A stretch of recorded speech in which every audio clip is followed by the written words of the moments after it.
Davos, Yann There's a second Lecun. phase where you fix the encoder and you fine-tune the predictor and you add an input, which is an action, right? So you have position of the robot and state of the world, an action that you observe, or that you send to the robot, and then you observe the state of the world and the robot right after.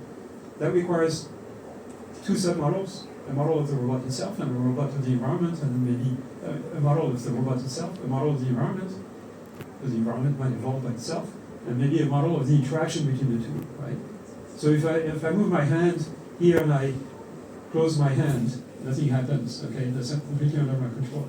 But if I move it around the glass and I close my hand, I pick up the glass. So that's an interaction between the environment and the thing. The system has to model all that.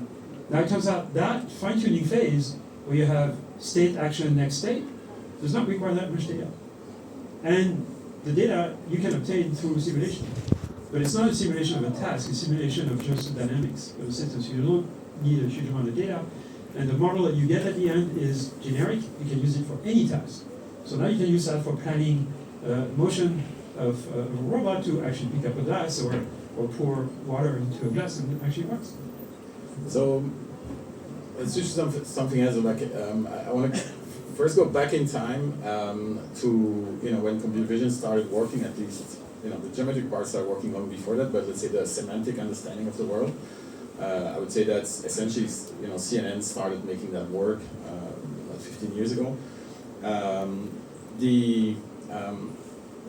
So there we had a very useful, clear inductive bias of, hey, like if I see something here or there, it doesn't matter, I want the same filters, the same thing, the same understanding. So are there things like this?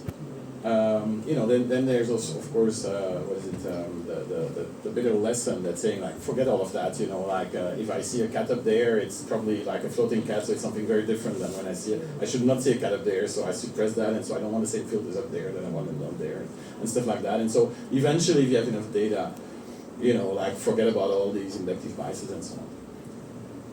On the other hand, I'm very frustrated in robotics, this is now with VLA and stuff like that, so, but, indeed, a big part of the field is like, okay, I've trained this VLA with, like, a camera up here, and, like, my arm's exactly up there, and this exact configuration.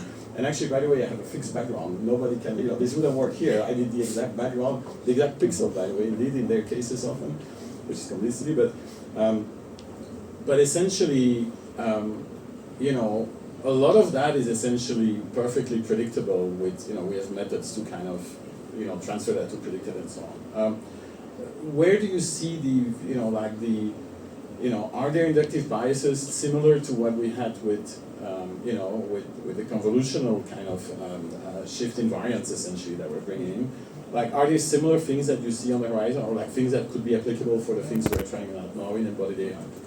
So you can always, as you say, you can always replace inductive biases in your architecture or prior knowledge in your architecture, like convolutional nature, by more data. And if your training is mostly self-supervised, perhaps you have, essentially from video, you have an infinite supply of data, more data that you can manage. So maybe there the type of prior knowledge that we put into encoders like with convolutional nature are no longer necessary. And we see this in the, here's an interesting piece of data. In the academic world, in the publications, the best computer vision systems, most of the papers use transformers, visual transformer, VITs, or some variation of it. Video not quite the case, because transformers on video start to become really expensive if you want to do high resolution. But you can get the same performance with convolutional nets, and you will get it with less data.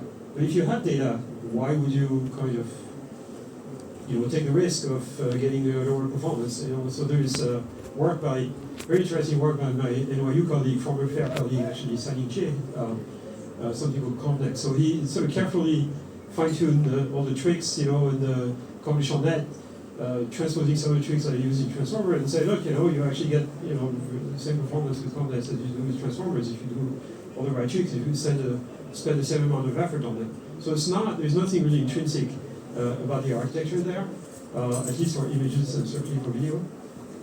The thing is, it starts getting impractical when you deal with video. If you have high resolution video, high frame rate, then the number of tokens that you need to feed to your transformer for that becomes sort of impractically large. And so then the computation is ridiculous. And here is a piece of data that's important. Every single real-time vision system uses convolutional nets. They don't use transformers. Your self-driving car has, in Europe, every car sold in Europe has to have a automatic emergency braking system.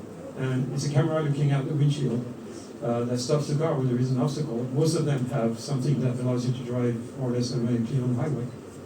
Every single one of them uses convolutional net, every single one of them, because you need real time and you're not going to get that from transformers, at least not today. So